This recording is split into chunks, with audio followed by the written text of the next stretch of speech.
এখন এখন তো হ্যাঁ এখন তো ঠান্ডা পড়ে গেছে, তাও কাদা মেখেছিস কেন? কি রে?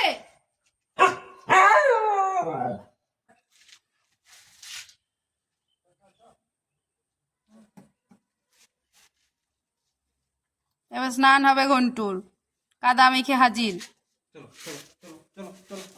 চলো স্নান করো।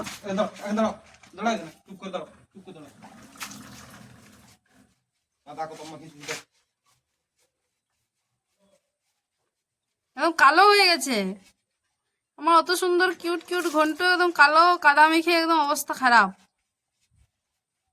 করে ঘন্টু কি হয়েছে? পানিশমেন্ট হয়েছে, কাদা মাখার পানিশমেন্ট।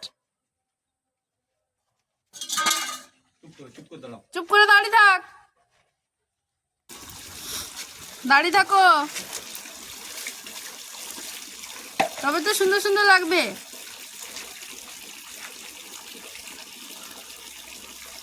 ঘন্টু মহারাজকে আমাদের, ইস স্নান করালে চোখ মুখ সব বন্ধ হয়ে যায়, এখন পুরো একদম বোবা হয়ে গেছে। আরামসে স্নানটা করতো বাবা।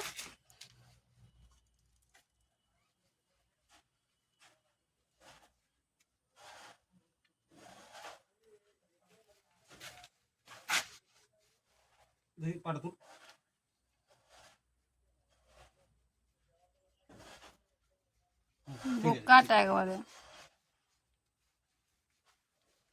আজ একদম সাইলেন্ট হয়ে গেছে, চুপচাপ।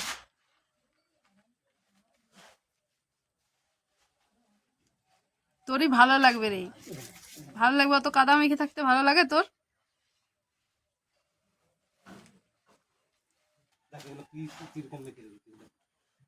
পুরো পা গুলো তো কালো করে নিয়েছে।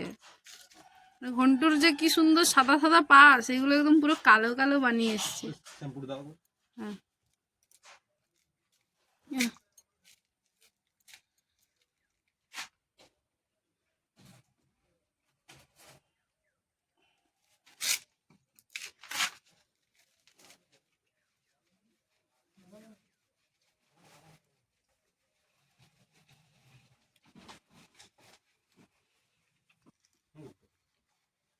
কাদা মেখে ভূত হয়ে বসেছিলে।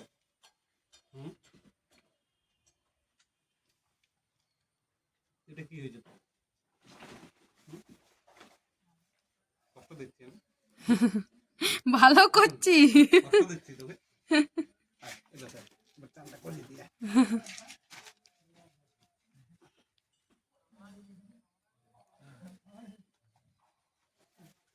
কাদা না মেখে তুমি চান করাবো না, তুই কাদা মেখে নিচ্ছিস প্রতিদিন। তাও হালকা কাদাতে তো স্নান করানো হয়নি, এত মেখে একদম কালো হয়ে গেছে। একদম শান্ত ছেলের মতো দাঁড়িয়ে থাকো, একদম শান্ত। ঘন্টু আমাদের এমনিতে তো শান্ত, খুব ভালো, কিন্তু ওই একটু বাইরে বাইরে থাকতে ইচ্ছে করে, বাড়িতে জাস্ট ওই ক্যান্ডিকে দেখলে হিংসেতে তখন মনে হয় যে একটু চলে যাবো, তারপর আবার বেরিয়ে যাবো। দেখো কত সুন্দর পরিষ্কার হয়েছিল। হ্যাঁ একদম যাওয়া চলবে না কিন্তু, চলো চলো। হ্যাঁ এখানে কাজ দিকে এখানটা থাক। না না কিছু না কিছু না কিছু না কিছু না, মাথায় দেবো না তো। দাঁড়াও দাঁড়াও ঘন্টু দাঁড়াও, পরিষ্কার হতে হবে তো। পেছন তাহলে ভয় লাগবে। আবার ঘন্টু দুষ্টু করছিস কেন?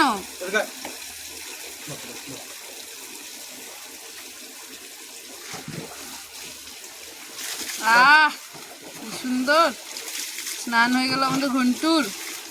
কি হলো রে ঘন্টু? ও ঘন্টু, ঘন্টুর আজ পানিশমেন্ট হয়ে গেছে, তাই ঘন্টু আমার সাথে আর কথা বলেনি।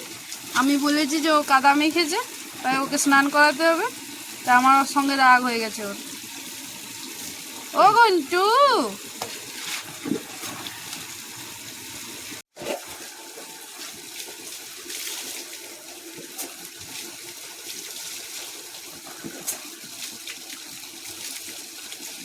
দেখো আমাদের একদম পরিষ্কার হয়ে গেছে।